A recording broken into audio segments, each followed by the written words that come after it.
suspect! Coming to get you, Bobber.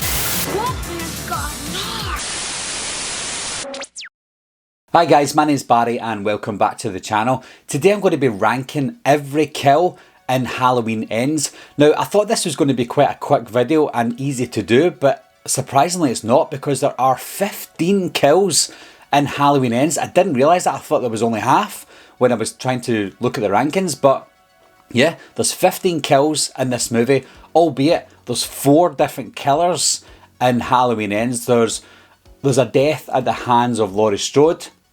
There's a death at the hands of the bully Terry. There's only 3 deaths at the hands of Michael Myers. And there's a whopping 10 kills at the hands of Corey Cunningham. So 15 in total. Let's rank them. And at number 15 is the death of Stacey, one of the bullies. Now, the reason this is dead last is because we don't get to see her death. Her death is unfortunately, or maybe fortunately, off screen, and she was killed with what I would assume be a wrench. You see you see Corey coming up to Stacey with a wrench, but you don't see how it happens. You only see the aftermath of her death with the body line in the background, and that's it. So that's why it's dead last. And at number 14 is the old homeless man, also known as Vagabond. I don't know why they call him Vagabond, that's what he's credited as. But his death was at the hands of Corey as well. And I didn't really have much of an impact because you don't see it happen. Obviously they're cuddling each other and you don't know who got stabbed, but we obviously knew that it was the old man that got stabbed. But I had no effect and no response really to this death. Therefore, it's number 14. And at number 13 is the radio receptionist, played by Diana Prince.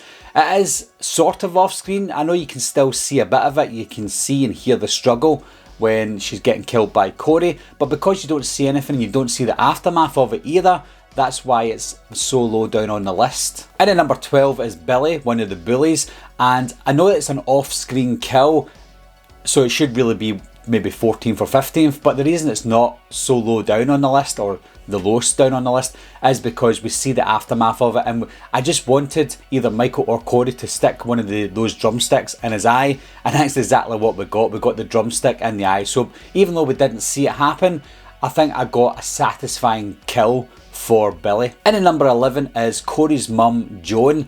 Now this death may go further up on the list if we do get a deleted scene or we get a extended cut with her in it. Now we do know that we do see images of her death in the production stills for Halloween Ends, but they cut it out in the final cut of the movie, and that's why it's so low down on the list. Again, it's one of those off-screen kills and you only see the aftermath of it, but hopefully eventually we get to see that kill. And at number 10 is Corey's dad, Ronald, or maybe stepdad, Ronald. I don't know how I feel about this one because I didn't really want him to die. He was one of the nicest characters in the film and he died so fast, and they never really got to see his son being a bad guy. I know that Joan knew because her own son killed him, but maybe she didn't even know because he had his mask on. So I didn't really feel the full effect of Ronald's death because it was just too quick. And at number 9 was Corey's death at the hands of Michael Myers. It was one of the most disappointing deaths, with him getting his neck snapped. And I think it's because I wanted to see more of Corey Cunningham in future movies. That's probably one of the reasons. You know, if he had an epic death and I wanted him to die, he could have been number 1 or number 2. But because I didn't want Corey to die, and with the manner that he died at the hands of Michael, I just wasn't satisfied enough. And at number 8 was the death of Michael Myers. I think his death was too tame. It would be a good death for a Michael Myers movie if we knew it wasn't the end of Michael Myers, because Michael Myers always comes back. But the way that Laurie slit his wrists and his throat was so slow and meaningless, and it felt like it should have been bigger because it was the end of Michael Myers. And then when he was thrown into the compactor, I thought, well, he's dead already. Maybe they should have made the compactor scene his death, but they didn't do that. If Michael Myers was still alive, or if he dragged Laurie's body in with him, I think that would have been a bigger impact for Michael's death. But it was almost a meaningless death for the end, the epic end to Michael Myers. And at number 7 was the death of Dr. Mathis, and it's all thanks to the Peacock edition of this, because when I first saw it in the cinema, I didn't see Corey stabbing Dr. Mathis in the darkness in the background. I only saw it at home with the Peacock version of the movie. So it's all thanks to watching it more than one time that Dr. Mathis was so high up on the list, and he was just getting stabbed so many times with the bag on his face. It was a very brutal way to die. So because we see it in the background and we see the effects of it and we see someone see it happen and his girlfriend seeing it, it had a big impact on me anyway, so that's why it's quite high up on the list. And at number 6 is the death of Doug Mulaney, or Doug Mulaney. I don't think the way he died was great or anything like that. I think it's maybe higher up on the list because of who the person was.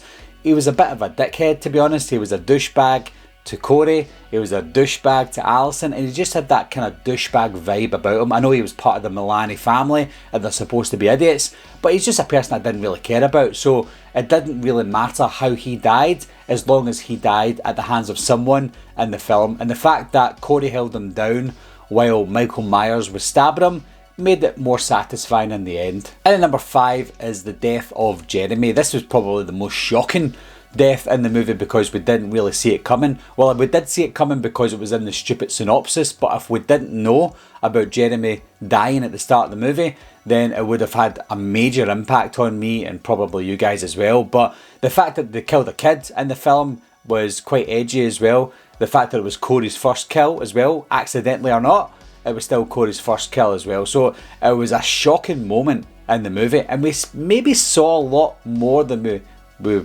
bargained on, because the way he fell and then his body jerking up and down and then seeing the aftermath of his death as well was pretty brutal and pretty shocking. And at number 4 is the death of Margot. I think Margot maybe went through the most in all the death scenes, because not only did she get hit by a car and stuck under the fence, Corey came over and stood on her head, Michael Myers style, and then he ran over her just for good measure as well. So I think as she was dying, she was watching other people dying as well. So I think it was the most cruel death in the entire movie. And at number 3 is the death of Nurse Deb, and this is probably Michael Myers' best death in the movie.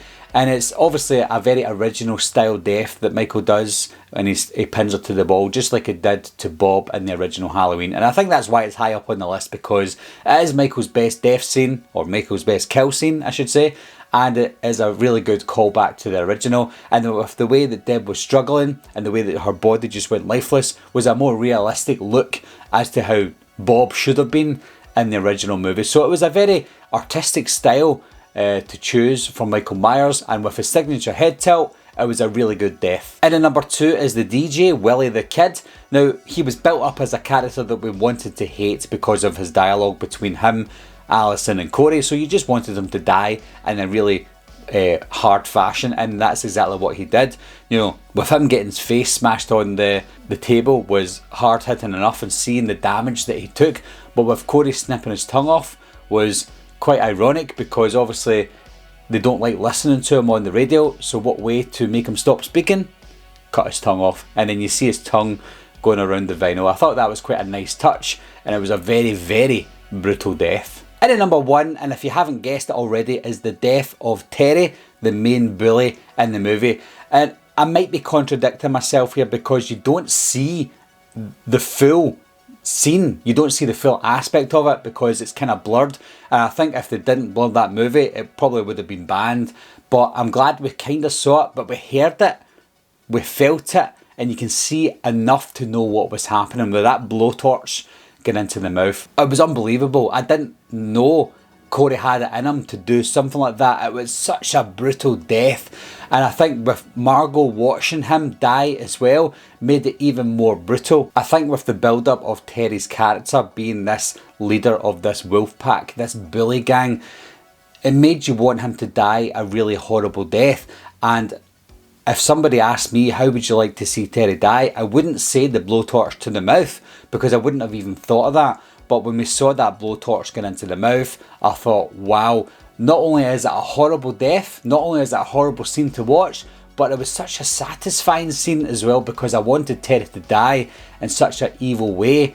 And oh my god, he died in one of the most brutal manners ever in any Halloween movie. So that is the ranking for all 15 deaths in this movie. Now, before you try to be smart, guys, I know there are 3 bodies at the start of the movie. The 2 people who died with the gunshots We don't know who killed them or how they died, so I never included them. And obviously Oscar's mum killed herself. She hung herself at the beginning of the movie as well, so that's why I've not included those three. But the 15 death scenes that we see in this movie, whether they're off screen or on screen, that's the ones that I've ranked. That's my worst to best. Terry being the best. But let me know, you don't have to tell me your ranking of all 15, guys. Maybe let me know your best few, or maybe at least your best one in the entire movie. Leave it down below, let me know what you think, let's get talking about it, and I'll talk to you soon. Bye bye.